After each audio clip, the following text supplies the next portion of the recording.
1984 de George Orwell. Capítulo 3.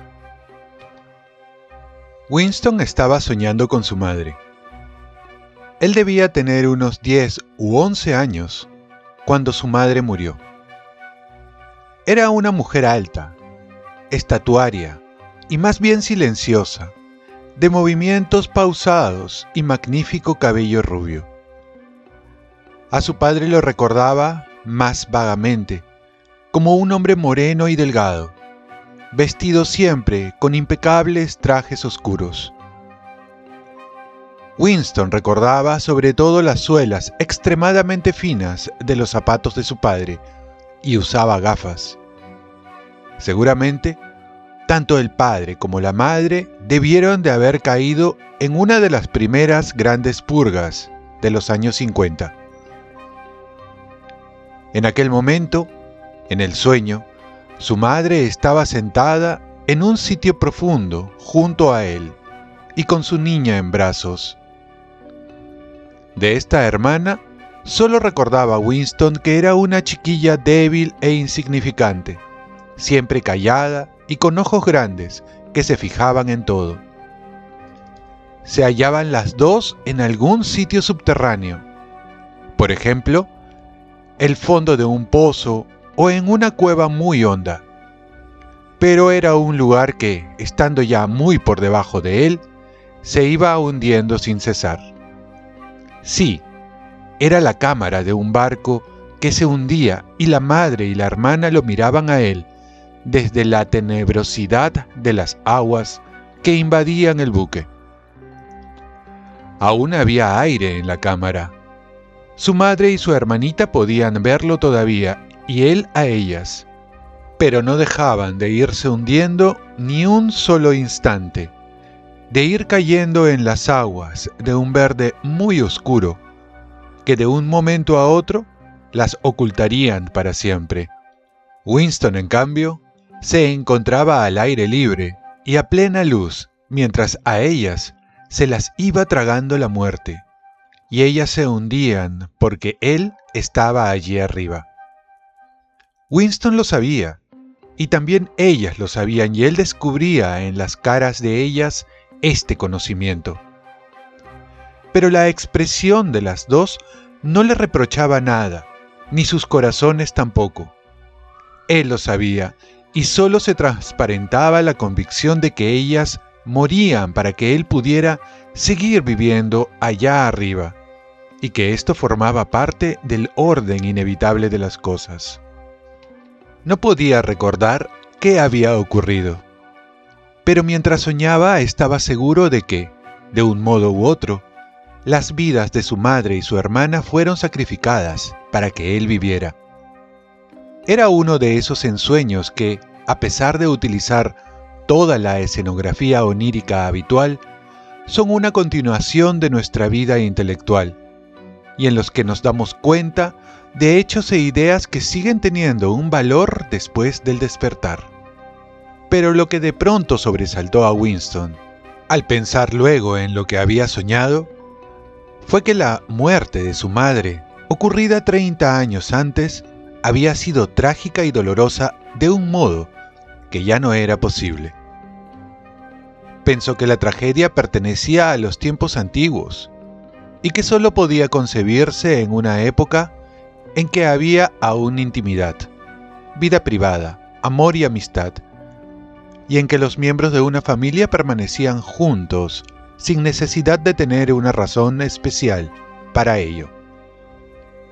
El recuerdo de su madre le torturaba porque había muerto amándole cuando él era demasiado joven y egoísta para devolverle ese cariño, y porque de alguna manera, no recordaba cómo, se había sacrificado a un concepto de la lealtad que era privatísimo e inalterable.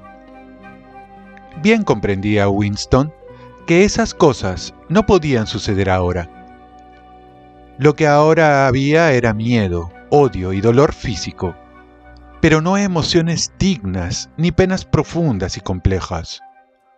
Todo esto lo había visto, soñando en los ojos de su madre y su hermanita, que lo miraban a él a través de las aguas verde oscuras, a una inmensa profundidad y sin dejar de hundirse. De pronto, se vio de pie sobre el césped, en una tarde de verano en que los rayos oblicuos del sol doraban la corta hierba.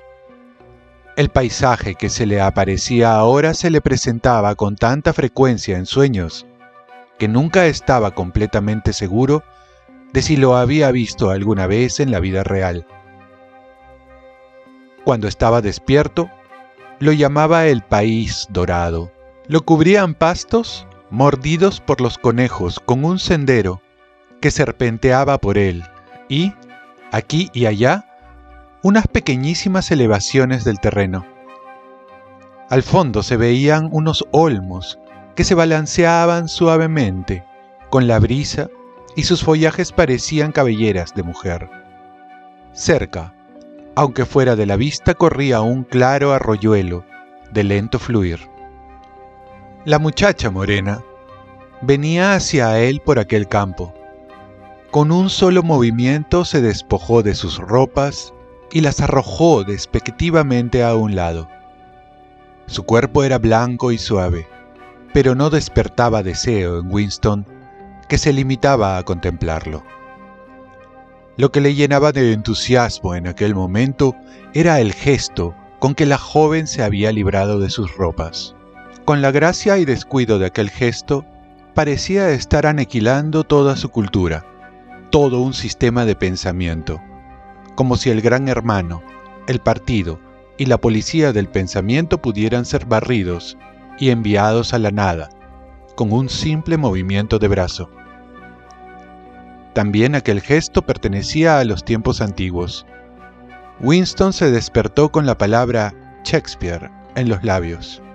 La telepantalla emitía en aquel instante un prolongado silbido que partía el tímpano y que continuaba en la misma nota 30 segundos. Eran las 07:15, la hora de levantarse para los oficinistas. Winston se echó abajo de la cama, desnudo porque los miembros del partido exterior recibían solo 3.000 cupones para vestimenta durante el año y un pijama necesitaba 600 cupones. Y se puso un sucio singlet y unos shorts que estaban sobre una silla. Dentro de 3 minutos empezarían las sacudidas físicas. Inmediatamente le entró el ataque de tos habitual en él en cuanto se despertaba. Vació tanto sus pulmones que, para volver a respirar, tuvo que tenderse de espaldas, abriendo y cerrando la boca repetidas veces y en rápida sucesión. Con el esfuerzo de la tos, se le hinchaban las venas y sus varices le habían empezado a escocer. Grupo de 30 a 40, ladró una penetrante voz de mujer. Grupo de 30 a 40, ocupad vuestros sitios, por favor. Winston se colocó de un salto a la vista de la telepantalla, en la cual había aparecido ya la imagen de una mujer más bien joven, musculosa y de facciones duras, vestida con una túnica y calzando sandalias de gimnasia. «Doblad y extended los brazos», gritó. «Contad a la vez que yo. 1, 2, 3, 4. 1, 2, 3, 4. Vamos, camaradas. Un poco de vida en lo que hacéis. 1, 2, 3, 4. 1, 2, 3, 4. La intensa molestia de su ataque de tos no había logrado desvanecer en Winston la impresión que le había dejado el ensueño, y los movimientos rítmicos de la gimnasia contribuían a conservarle aquel recuerdo.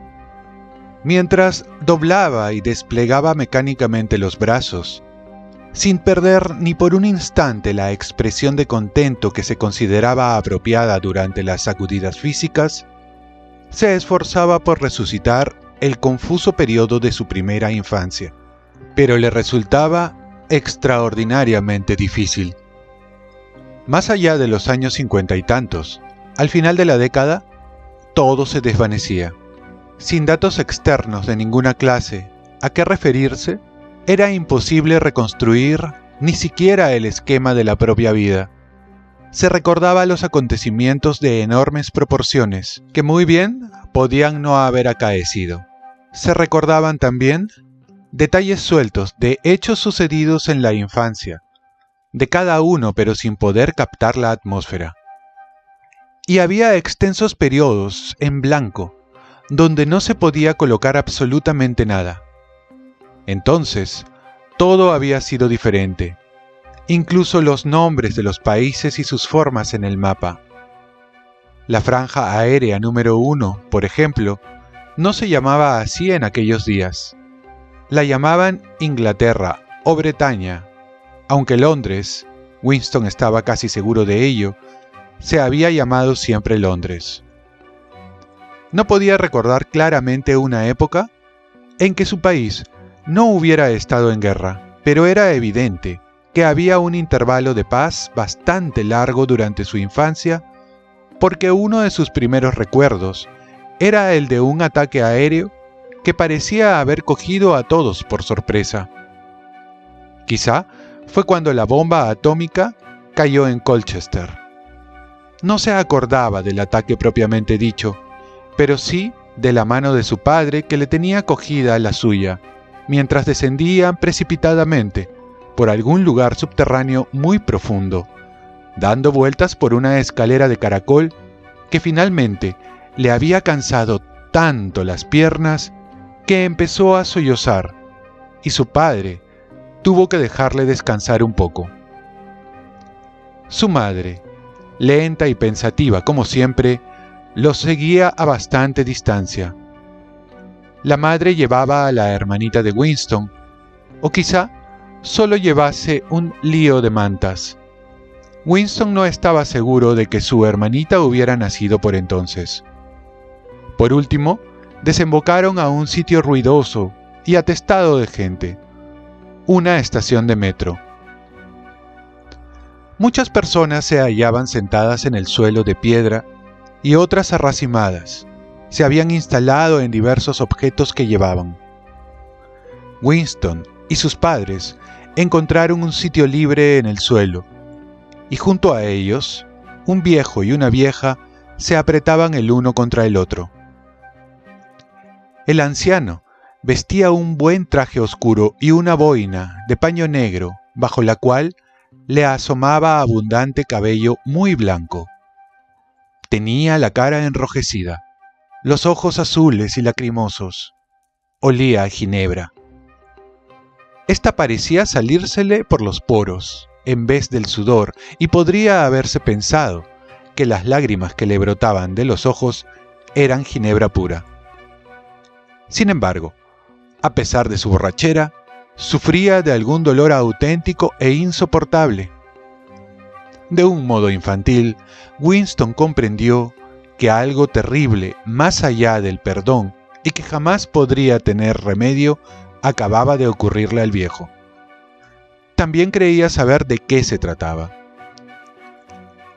Alguien a quien el anciano amaba, quizás alguna nietecita, había muerto en el bombardeo. Cada pocos minutos repetía el viejo: no debíamos habernos fiado de ellos. ¿Verdad que te lo dije, abuelita?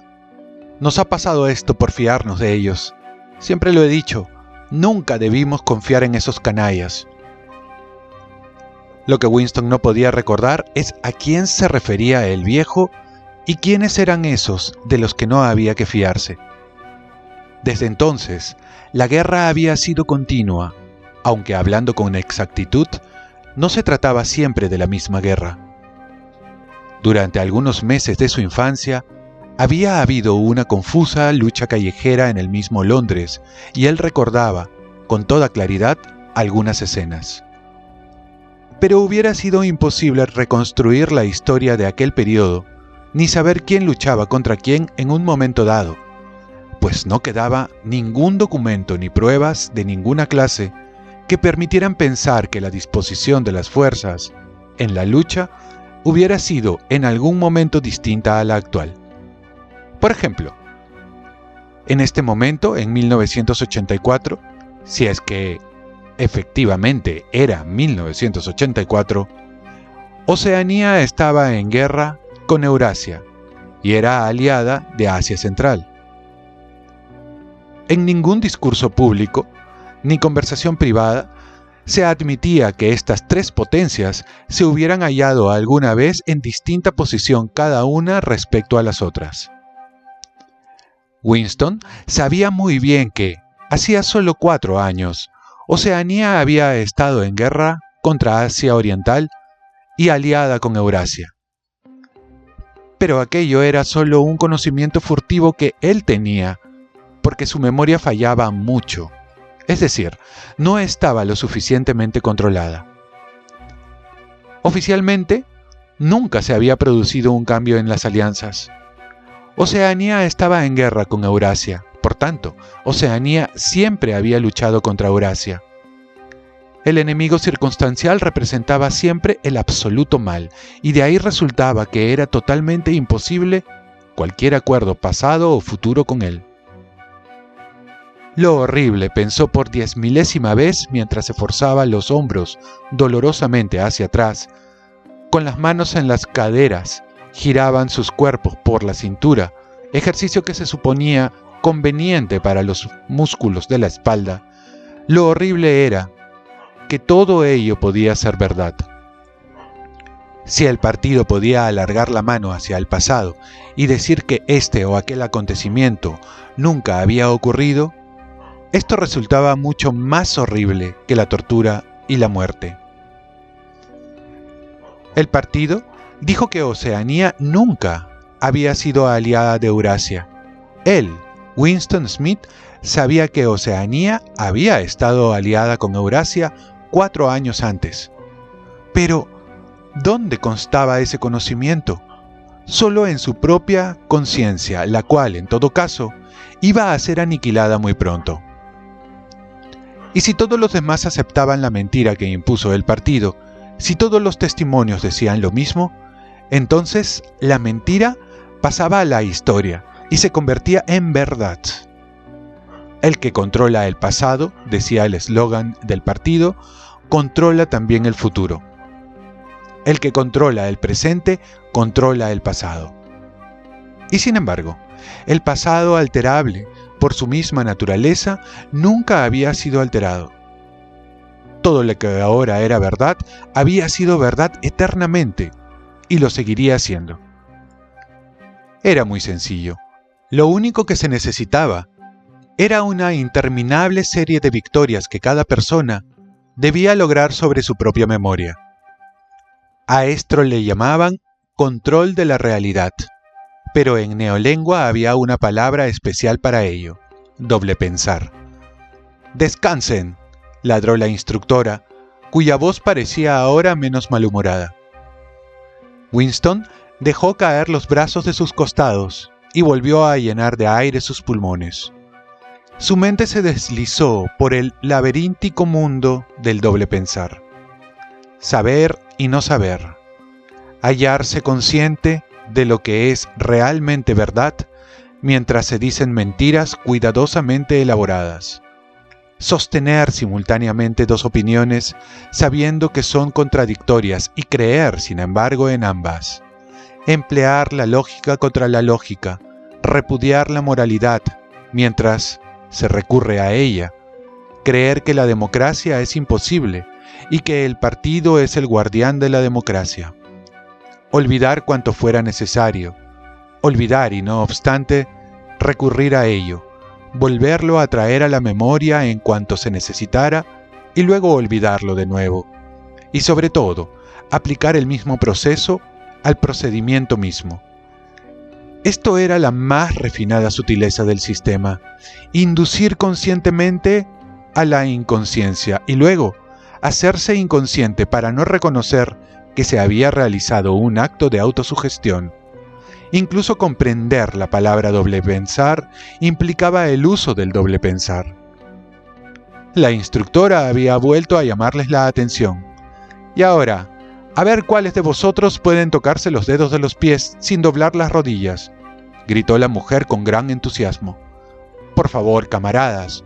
1, 2, 1, 2. A Winston le fastidiaba indeciblemente este ejercicio, que le hacía doler todo el cuerpo y a veces le causaba golpes de tos. Ya no disfrutaba con sus meditaciones. El pasado, pensó Winston, no solo había sido alterado, sino que estaba siendo destruido. Pues, ¿cómo iba a usted establecer el hecho más evidente, si no existía más prueba que el recuerdo de su propia memoria? Trató de recordar en qué año había oído hablar por primera vez del Gran Hermano. Creía que debió de ser hacia el 60 y tantos, pero era imposible estar seguro. Por supuesto, en los libros de historia editados por el partido, el Gran Hermano figuraba como jefe y guardián de la revolución desde los primeros días de esta. Sus hazañas habían ido retrocediendo en el tiempo cada vez más y ya se extendían hasta el mundo fabuloso de los años 40 y 30, cuando los capitalistas, con sus extraños sombreros cilíndricos, cruzaban todavía por las calles de Londres en relucientes automóviles o en coches de caballos, pues aún quedaban vehículos de estos, con lados de cristal. Desde luego se ignoraba cuánto había de cierto en esta leyenda y cuánto de inventado. Winston no podía recordar ni siquiera en qué fecha había empezado el partido a existir. No creía haber oído la palabra Ingsoc antes de 1960, pero era posible que en su forma viejo-lingüística, es decir, socialismo inglés, hubiera existido antes. Todo se había desvanecido en la niebla. Sin embargo, a veces era posible poner el dedo sobre una mentira concreta. Por ejemplo, no era verdad, como pretendían los libros de historia lanzados por el partido, que éste hubiera inventado los aeroplanos. Winston recordaba los aeroplanos desde su más temprana infancia, pero tampoco podría probarlo. Nunca se podía probar nada. Solo una vez en su vida había tenido en sus manos la innegable prueba documental de la falsificación de un hecho histórico. Y en aquella ocasión. «Smith», chilló la voz de la telepantalla. 6079 Smith W. Sí, tú. Inclínate más, por favor. Puedes hacerlo mejor. Es que no te esfuerzas. Más doblado, haz el favor. Ahora está mucho mejor, camarada. Descansad todos y fijaos en mí. Winston sudaba por todo su cuerpo, pero su cara permanecía completamente inescrutable. Nunca os manifestéis desanimados. Nunca os mostréis resentidos. Un leve pestañeo podría traicionaros. Por eso, Winston miraba impávido a la instructora mientras ésta levantaba los brazos por encima de la cabeza y, si no con gracia, sí con notable precisión y eficacia, se dobló y se tocó los dedos de los pies sin doblar las rodillas. Ya habéis visto, camaradas. Así es como quiero que lo hagáis. Miradme otra vez. Tengo 39 años y 4 hijos. Mirad, volvió a doblarse. ¿Ya veis que mis rodillas no se han doblado? Todos vosotros podéis hacerlo si queréis, añadió mientras se ponía derecha. Cualquier persona de menos de 45 años es perfectamente capaz de tocarse así los dedos de los pies. No todos nosotros tenemos el privilegio de luchar en el frente, pero por lo menos podemos mantenernos en forma. Recordad a nuestros muchachos en el frente Malabar y a los marineros de las fortalezas flotantes. Pensad en las penalidades que han de soportar. Ahora, probad otra vez.